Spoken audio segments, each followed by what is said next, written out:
બદલો એમ થોડો લેવાય. આ થોડી કઈ ખાવાની વાત છે તેમ ખાઈ લેવાય. ભલે ગમે એટલું મોડું થાય. હા, લાગશે વાર પણ આવશે મજા યાર.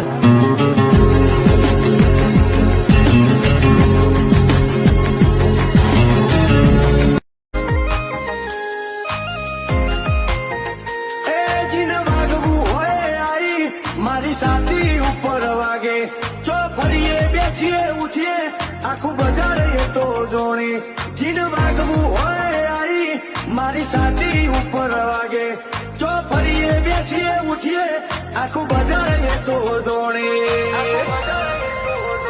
ખાઈ ખોદવા વાળા ઘણા જોણવામો આયા ગઈમો આવો એટલી વાર નહીં રાખવાનું કોઈ માં બાજુ આખું બજાર બીજી બાજુ એમાં